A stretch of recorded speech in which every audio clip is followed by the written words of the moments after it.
Namaskar, this is Late Edition. On the show tonight, we'll discuss the rise of the global Indian in the light of Hyderabad-born and Manipal University-educated Satya Nadella taking over as Microsoft's CEO. Now, the 46-year-old Nadella is only the third CEO of Microsoft after Bill Gates and Steve Ballmer in its 39 years. And Microsoft is the world's largest software company, but has been expanding its focus to devices and cloud infrastructure. Let's listen to Nadella and Gates about Microsoft's direction.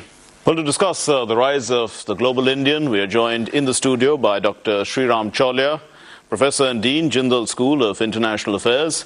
Thank you very much, gentlemen, for being with us. Dr. Chaulia, so it's a combination of both, but if you tell us what is this global environment and, where some Indians seem to be doing reasonably well, or very well, rather.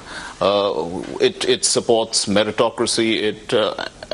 There must be something that we can draw from our origins, which take us, I'm saying us in the Indian sense. Yeah, if you look at Nadella's case, he excelled in a major hub of technology and innovation which was integrated with industry and with the educational system.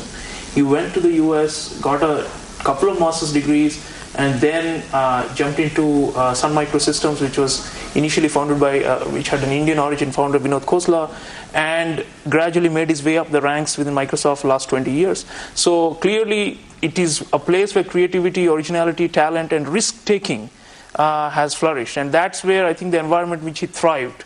The critique of our system could be that we are risk averse and we are overcautious, we are insecure, and we don't really allow young people to, as Chidanand Rajgata wrote about the tech sector some years ago, the horse flew in the United States. All these Indian diaspora, starting from the Khoslas and the Vinod Dhams down to Satya Nadella today, they excelled because I think the climate was far more permissive for original thinking, for risk-taking, and for not dismissing ideas and obstructing them, but rather allowing them to flourish and giving them a chance. Dr. Chaulia, the fact is that, earlier, people went there for higher studies, they got into the PhD system, they did their doctorates, they got into universities, and they hung on in the university system. But here we are seeing management, taking over companies. It's a different ballgame, isn't it? Yeah, from the traditional Indian who went abroad. And this has always been the strength of the US, right? Their immigration system has adapted to the needs of the changing economy.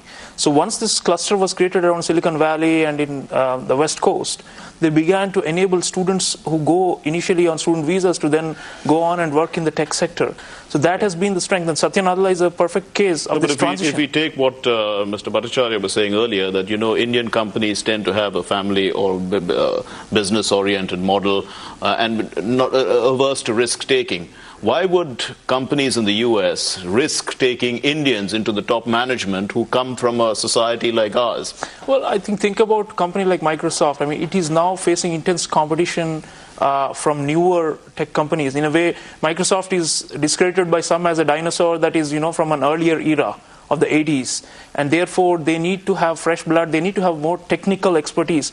One of the strengths of Satya Nadella, unlike his two predecessors, is he's actually an engineer. And he's the quintessential nerd.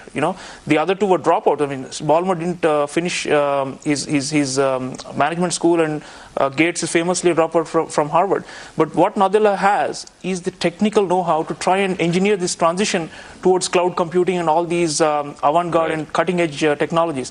So I think they needed somebody like him who had more hands-on experience of the actual skills and the tech. So engineers, that's what we've been producing over the years. Some not so great. The majority of them have, as you know, there's a question about their quality, but the very brightest among our engineers are the best in the world. Then Dr. Chaulia, as far as but Microsoft is playing catch-up in this field. In far as cloud is concerned, Google is ahead, Apple is ahead, a lot of other companies are ahead. But surprisingly, it was actually Microsoft in about 12 years ago that brought out the .NET platform and actually was driving the direction into the internet. But somehow they didn't quite lead. I think the business world, as you know, is very dynamic. Many titans fall by the wayside. They wind up because they're just not able to keep up with the times and with newer competitors who are nimbler and who are using more digital technology and domains and so on. So Microsoft, in a way, is a survivor from an earlier era.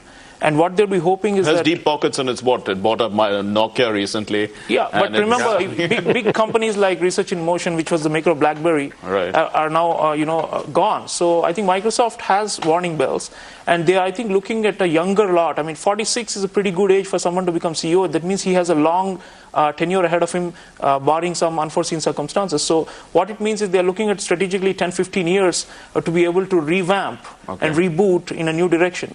And that's, I think, the strength of Indian techies, because they're problem solvers and they are getting to the nitty-gritty, into the arcana. And that's important, I think, at this stage for them to make this transition.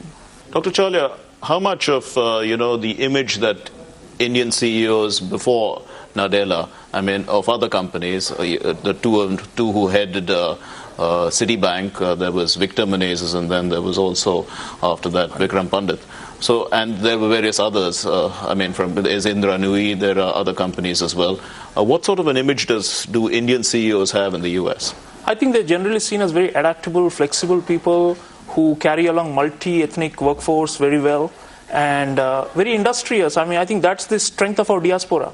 Our 20 million plus diaspora, be it from the lowest level to the highest, global CEO like Satya Nadella. I think what stands them apart is they're quiet, they're humble, down to earth generally, minding their own business and getting about work with a, an ethic that you sometimes miss in India itself.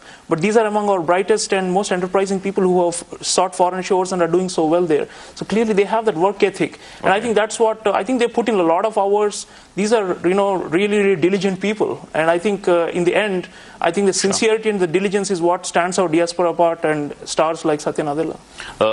Professor Chaulia, let me just read a few comments that have come in after this. One of the things is by Nikesh Arora of Google Senior Vice President, says that growing up in a nation where resources are often tight forces you to blow through the constraints and find the answer. So that's one of the things that are in our advantage. Another thing is that creative thinking coupled with expertise in the language of global business, which is English. So do you quite agree with these? I think, yeah. I mean, in that sense, if you have a good education, a basic one in India, you're blessed. It's English is what you say. Yeah, and I think the scarcity point is well taken. Some people have coined this phrase, jugaad innovation, for this, and our frugal. So we make do with a lot less and are able to turn around. So in terms of costs, for example, managing them better, these are necessary for giant corporations like Microsoft that are in a very tight race. So I think the Indian touch will definitely help them. Other companies have seen, value additions in terms of cost efficiency under Indian leadership. So I think that's going to be one of the driving factors for these companies to do well. And that's where I think we are valued, and the Indianness of it, where, so far as it's a label, helps us. Thank you very much, gentlemen, for being with us.